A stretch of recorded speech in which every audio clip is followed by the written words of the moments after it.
Eh, Assalamualaikum warahmatullahi wabarakatuh. Kami dari kelompok 8 yang beranggotakan Yehuda Ananta Prabaswara, Abdillah Firda Yuliza, Dewi Indah Pramesti, Adisa Intan Safitri, dan Liani Matul Maula akan menjelaskan tentang kode etik pasal 57 sampai 64.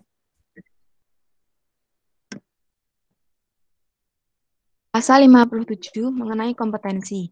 Pasal ini menjelaskan berbagai hal terkait kompetensi seorang psikolog dan ilmuwan psikologi forensik, antara lain: 1. Definisi praktik psikolog forensik yang menangani pemeriksaan psikologi pada individu yang terlibat kasus hukum atau terpidana. 2. Kompetensi psikolog forensik. 1. Memahami psikologi forensik dan memahami sistem hukum di Indonesia. 3. Ruang lingkup psikolog forensik. Terdiri dari 1. Asesmen, 2. Evaluasi psikologis, 3. Penegakan diagnosa, 4. Konsultasi dan terapi psikologi, 5. Intervensi psikologi dalam kaitannya dengan proses hukum, misalnya evaluasi psikologis bagi pelaku atau korban kriminal, 6. Sebagai saksi ahli, 7. Evaluasi kompetensi untuk hak pengasuhan anak, 8. Program asesmen, 9. Konsultasi dan terapi di lembaga pemasyarakatan, hanya dapat dilakukan oleh psikolog. 4. Memiliki kompetensi untuk melakukan penelitian forensik. Contoh dari pasal 57 yaitu psikologi forensik ungkap kasus pelaku pembunuhan ayah dan anak terkait motif bukan gangguan jiwa. Selanjutnya, pasal 58, tanggung jawab, wewenang, dan hak. Ayat 1, psikolog dan atau ilmuwan psikologi forensik yang melakukan praktik psikologi forensik memiliki tanggung jawab membantu proses peradilan forensik. Ayat 2, psikolog forensik memiliki wewenang memberikan laporan tertulis atau lisan mengenai hasil penemuan forensik. Ayat 3, psikolog dan atau ilmuwan psikologi forensik memiliki hak untuk mendapat perlindungan dari polisi. Contoh dari pasal ini adalah psikolog forensik membantu menyelidiki kasus dan mengungkap motif penculikan seorang anak 11 tahun di Pekanbaru.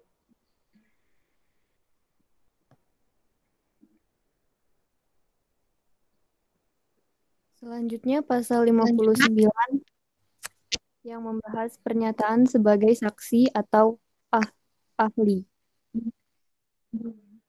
Pasal 59. Adapun yang dibahas dalam pasal 59 adalah 1. Memberikan kesaksian untuk menegakkan keadilan berdasarkan pemeriksaan psikologi forensik. 2. Berpegang teguh pada kode etik apabila terjadi konflik. 3. Ketentuan apabila lebih dari satu psikolog. 4.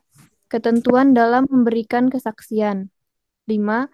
Apabila terjadi konflik antar psikolog dalam pemberian saksi. 6.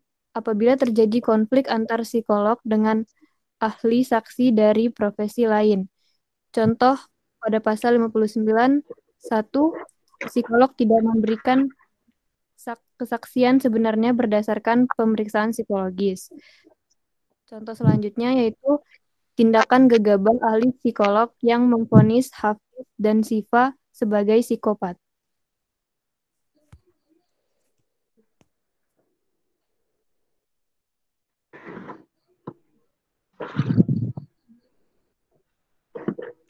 Selanjutnya, pasal 60. Pasal ini membahas tentang peran majemuk dan profesional psikolog dan atau ilmuwan psikologi. Yang pertama, psikolog dan atau ilmuwan psikologi menghindari peran majemuk dalam hal forensik. Bila terpaksa dilakukan, maka perannya harus ditegaskan dari awal untuk menghindari konflik. Kedua, psikolog dan atau ilmuwan psikologi yang menjalin hubungan profesional sebelumnya dengan orang yang menjalani pemeriksaan tidak terhalangi untuk memberikan kesaksian. Yang ketiga, kurang dipahaminya kode etik tidak dapat menjadi alasan ketika melakukan kesalahan atau pelanggaran. Contoh pelanggaran dari pasal 60 ini, psikolog tidak memberikan atau memberitakan atau memberikan penjelasan sebelumnya kalau dia sebagai saksi ahli dan sebagai konsultan dalam sebuah kasus forensik.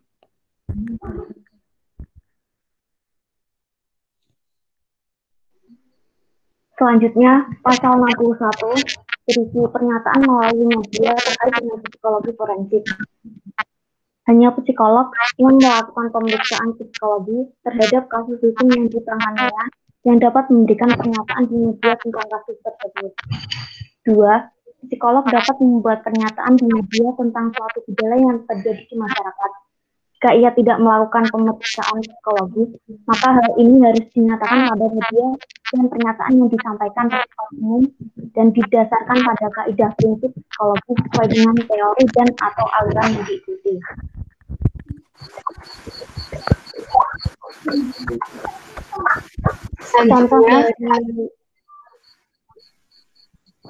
Contoh dari pasal 61 adalah psikolog menyuruh asistennya yang bukan psikolog masih S1 untuk memberikan pernyataan ke media bab 11 asesmen.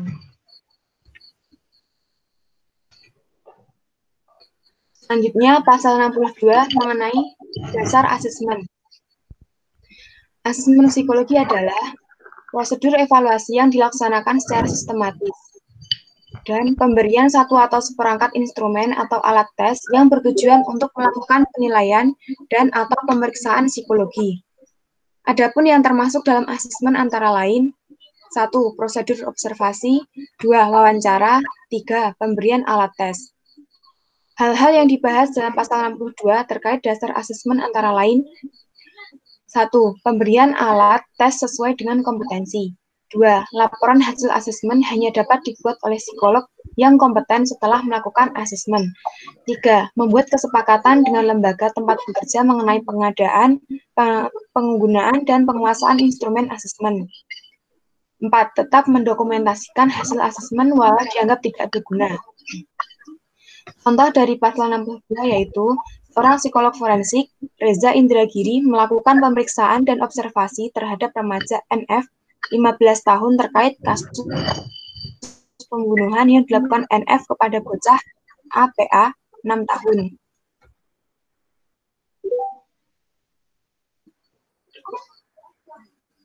Selanjutnya, pasal 63 penggunaan asesmen.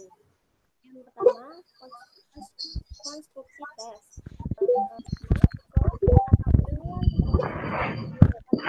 Asesmen yang jelas validitas dan atau ilmu psikologi harus menjelaskan kekuatan dan kelemahan dari kesimpulan. Jika validitas dan yang ketiga, psikolog dan atau ilmuwan psikologi harus menggunakan prosedur psikometri yang tepat.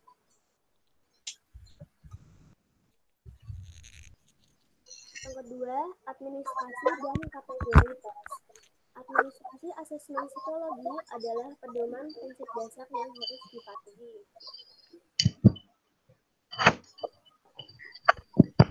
Ketiga, kategori alat tes dalam psikodiagnostik. Pertama, kategori A, tes yang bersifat klinis dan tidak menunjukkan keahlian dalam melakukan administrasi dan interpretasi. Kategori B, tes yang tidak bersifat klinis tetapi membutuhkan pengetahuan dan keahlian administrasi dan interpretasi.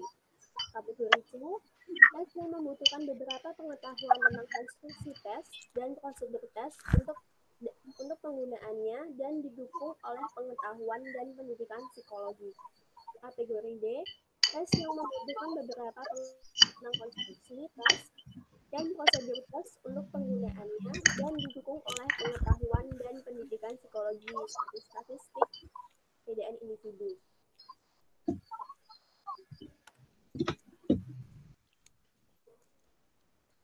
Selanjutnya, psikolog dan atau ilmuwan psikologi dapat menawarkan bantuan psikologi kepada profesional lain. Psikolog dan atau ilmuwan psikologi tersebut harus secara akurat mendeskripsikan komponen instrumen penelitian. Psikolog yang menggunakan bantuan psikolog lain harus bertanggung jawab.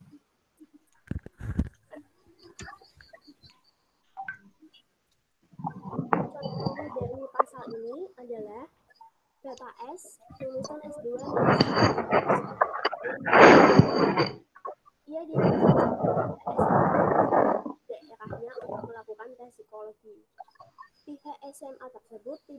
mengetahui program studi yang ditempuh Bapak S, apakah mengambil magister, profesi, atau basic science. Mereka hanya tahu Bapak S menempuh S2 psikologi. Bapak S menerima tawaran tersebut dan melakukan tes psikologi serta mengumumkan hasil tes kepada pihak sekolah.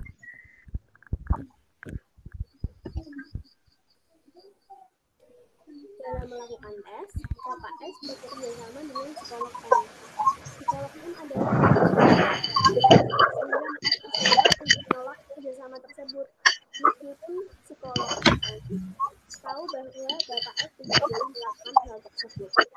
Bapak S pun memegang peran utama dalam tes psikologi dan psikolog M mendampingi mulai dari pemberian tes hingga penyampaian hasil asesmen.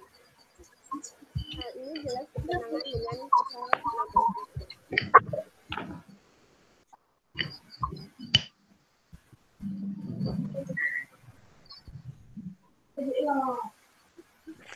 Selanjutnya pasal 64, informed consent dalam assessment, yang mana psikolog atau ilmuwan psikologi harus memperoleh persetujuan untuk melakukan assessment, evaluasi, intervensi, atau jasa diagnostik lain sebagaimana yang dinyatakan dalam standar informed consent, kecuali jika 1.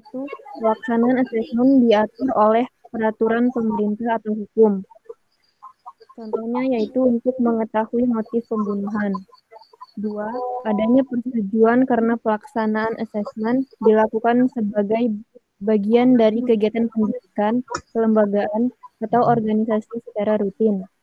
Contohnya, seleksi ujian. 3. Pelaksanaan asesmen digunakan untuk mengevaluasi kemampuan individu yang menjalani pemeriksaan psikologis yang digunakan untuk pengambilan keputusan dalam suatu pekerjaan ataupun perkara.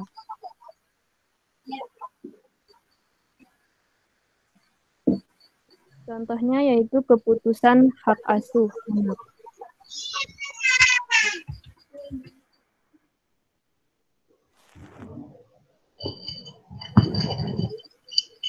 Sekian presentasi dari kami. Mohon maaf apabila terdapat banyak kesalahan. Wassalamualaikum warahmatullahi wabarakatuh.